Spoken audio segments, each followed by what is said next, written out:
Assalamualaikum warahmatullahi wabarakatuh. Selamat beraktivitas teman-temanku semua. Balik lagi bersama saya Julaiha Probanggraini. Dan hari ini gak berasa kita sudah memasuki pertemuan keempat kuliah komunikasi publik dan presentasi. Untuk materi hari ini kita akan membahas mengenai persiapan latihan yang perlu kita persiapkan sebelum kita memulai komunikasi kepada khalayak ramai. Yang pertama, teman-teman di sini harus latihan. Latihan mulai dari pembukaan untuk mencairkan suasana. Pada saat teman-teman ingin melakukan audiensi, teman-teman juga harus latihan bagaimana cara menyampaikan isi sampai ke penutup. Karena kalau misalnya teman-teman akan latihan terus-menerus sebelum berkomunikasi, bertemu dengan orang banyak, maka akan mendapatkan suatu pengalaman yang oh ya tadi salah ya, oh di sini salah nih, oh di sini kayaknya harus saya tambahkan, dan akan memberikan hasil yang berkualitas tentunya karena adanya latihan. Jadi benar-benar teman-teman mulailah untuk berkomunikasi, latihan sebelum audiensi, mulai dari kita mengucapkan pembukaan, isi dan juga penutup. Itu yang pertama. Untuk yang berikutnya, ini teman-teman, hal-hal yang sulit sebaiknya dilatih untuk diucapkan. Jangan malah hanya di dalam hati sambil baca gitu kan ya. Padahal ada kata-kata yang menurut teman-teman itu sulit untuk diucapkan. Apalagi mungkin kalau misalnya terkendala di beberapa kata atau istilah yang teman-teman, ini apa sih, cara baca gimana sih. Jadi benar-benar harus kita yang mengucapkan. Kalau misalnya kalau kita ngomong terus menerus, kita latihan, terus di dalam hati, di dalam benak kita, oh gini cara ucapannya, oh berarti nanti pada saat saya membaca poin tersebut, cara bacanya seperti ini. Nanti lama-kelamaan teman-teman akan ngerasa terbiasa, akan lancar dengan sendirinya, lama-lama akan bisa. Jadi pada saat nanti berhadapan lagi audiensi terus melihat ada kata-kata yang ini cara baca gimana ya, kalau teman-teman sebelumnya sudah melatih, pastinya nanti akan lebih mudah pada saat ingin mengucapkan kata tersebut.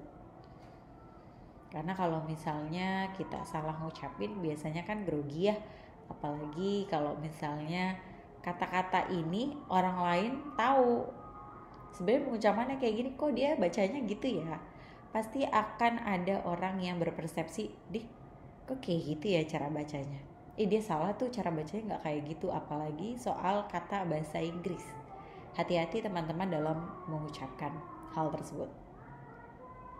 Jangan sampai pada saat kita salah mengucapkan malah membuat kita jadi gugup, diri kita jadi grogi karena salah ucapan tadi. Jadi teman-teman ketika memang menemukan kata-kata atau poin-poin penting yang akan teman-teman sampaikan ke khalayak ramai pada saat audiensi, harus mau gak mau dilatih untuk diucapkan. Jangan hanya di dalam benak saja. Untuk yang selanjutnya teman-teman, latih cara menggunakan alat bantu visual yang digunakan. Jadi mungkin pada saat kita mau latihannya itu bisa menggunakan pointer ataupun mungkin alat bantu tunjuk yang memang memperlihatkan kira-kira kalau misalnya kita berlatih seperti ini akan gemetar gak ya terlihat oleh orang lain, ini akan tremor gak ya kalau misalnya kita memegang alat sesuatu. Ini kira-kira kalau misalnya kita ingin seakan-akan menulis rumus di papan tulis pada saat audiensi, kira-kira terlihat tremor atau tidak. Dan itu teman-teman bisa menilai secara langsung kalau teman-teman itu berlatih dengan menggunakan alat peraga. Jadi paling tidak tahu, oh ini ternyata gemeter nih, gimana nih caranya supaya kita latihan lagi agar gemeternya ini atau tremornya ini tidak terlihat oleh audiens. Seperti itu teman-teman. Dan teman-teman juga harus melatih pada saat sesi tanya jawab. Kira-kira kalau misalnya saya bahas mengenai pertanyaan yang muncul apa ya, lalu nanti jawabannya kira-kira saya bisa menyampaikan apa ya. Jadi adanya kemungkinan pertanyaan yang muncul pada saat teman-teman melakukan komunikasi kepada halayak ramai, itu teman-teman harus pelajari. Paling tidak pada saat ada satu poin yang teman-teman bahas, lalu tiba-tiba ada yang bertanya, seperti yang ada di slide kok gini ya, kalau menurut saya gini deh. Jadi teman-teman paling tidak, oh iya, kalau menurut temuan saya adalah seperti ini berdasarkan ini. Teman-teman punya jawaban, tentunya dengan cara yang sopan ya pada saat menjawab pada orang lain. Dan teman-teman, untuk yang berikutnya, ini adalah kita semua tahu ya, sebenarnya grogi itu nggak terlihat. Grogi itu cuma kita yang rasain. Tapi kalau misalnya teman-teman di sini udah benar-benar ngerasain grogi, lalu mencoba untuk ditunjukkan, ya udah, berarti akan terlihat oleh orang lain. Tapi kalau misalnya teman-teman sudah yakin dalam hati, saya grogi, tapi saya bisa untuk memanagenya dengan baik. Saya bisa menutupinya agar audiens ini tidak melihat rasa grogi saya. Apabila teman-teman sudah bisa yakin seperti itu, maka rasa grogi akan tidak terlihat sama sekali oleh audiens. Jadi, gimana sih caranya supaya kita pada saat grogi, mungkin kalau saya grogi dilihatin di depan kelas gitu kan oleh teman-teman, atau mungkin ada yang senyum-senyum sendiri di bangkunya, mungkin saya tiba-tiba akan berpindah tempat dari satu sisi ke sisi lain agar mengalihkan perhatian. Atau mungkin saya tiba-tiba memainkan pointer, atau mungkin tiba-tiba saya menulis. Gimana caranya supaya semuanya akan tertutup, tidak terlihat oleh teman-teman. Itu untuk rasa grogi. Dan teman-teman, ini poinnya, yang paling penting adalah lakukan yang terbaik, bukan yang sempurna. Kalau misalnya teman-teman sudah lakukan yang terbaik, ngerasa pokoknya apa yang saya lakukan adalah sesuai dengan apa yang saya tahu. Saya sudah belajar semaksimal mungkin, saya sudah latihan semaksimal mungkin, saya akan mendapatkan nilai terbaik. Jadi benar-benar teman-teman di sini adalah tekankan bahwa apapun yang teman-teman lakukan adalah yang terbaik, bukan yang sempurna. Kesempurnaan hanya milik yang kuasa. Dan di sini juga dikatakan bahwa salah satu kesalahan pada waktu melakukan presentasi atau berpidato atau berbicara adalah mereka yang menganggapnya sebagai suatu tampilan, bukan sebagai seni dalam berkomunikasi.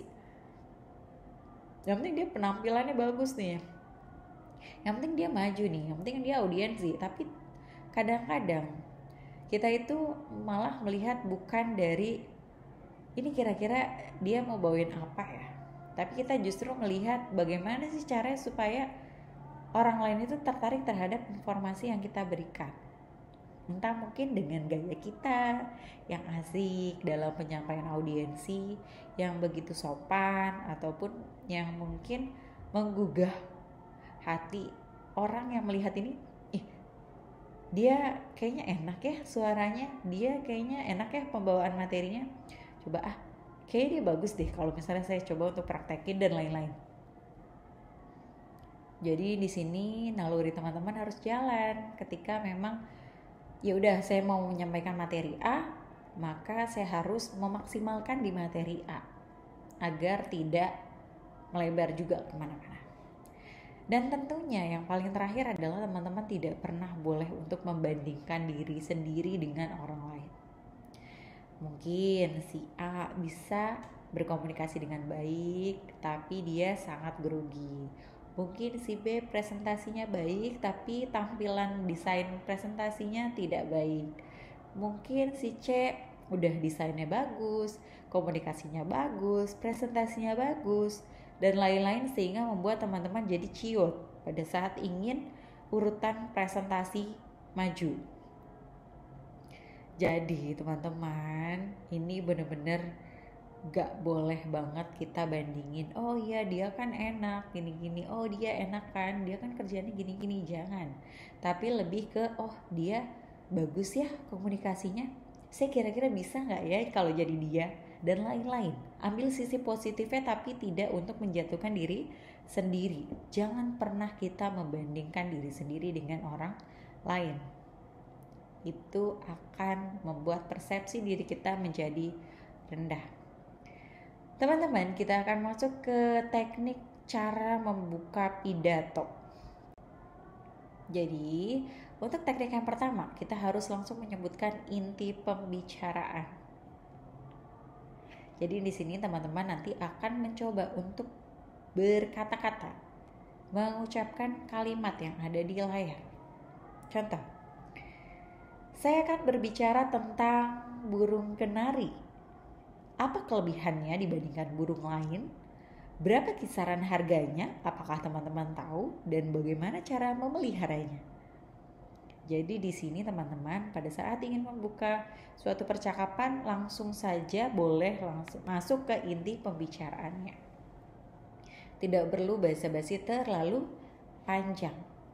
Untuk yang kedua teman-teman itu bisa mengajukan pertanyaan yang provokatif atau retoris. Teman-teman tahu atau tidak? Mengapa orang suka memelihara burung? Bukankah memelihara burung sama saja dengan memenjarakan mereka, merenggut kebebasan mereka? Jadi, gunakanlah pertanyaan yang sehingga membuat orang seperti, oh iya ya, benar juga ya. Oh iya ya, kalau saya sih memang senang aja sama burung, karena saya hobi melihat bagus-bagus dan lain-lain. Buatlah orang menjadi berpikir terhadap apa yang kita bawa. Provokatif atau retoris.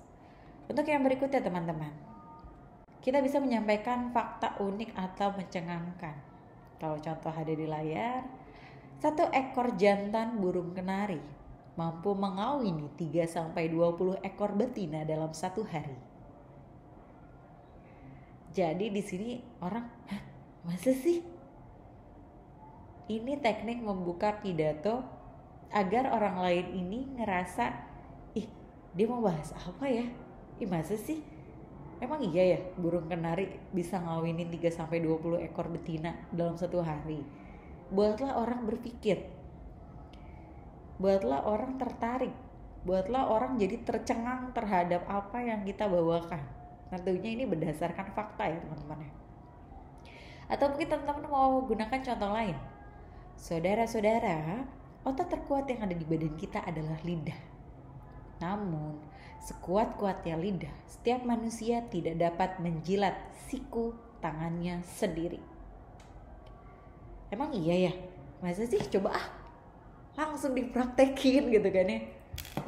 Gimana caranya supaya pada saat teman-teman membuka pidato itu akan menarik hati perhatian orang lain. Akan menarik perhatian orang lain. Akan menarik hatinya orang lain. Dan demikian teman-teman untuk materi kita pada pertemuan hari ini. Sampai jumpa lagi teman-teman di pertemuan berikutnya. Semoga teman-teman bisa sehat selalu. Saya akhiri, wabillahi taufiq wal hidayah. Wassalamualaikum warahmatullahi wabarakatuh.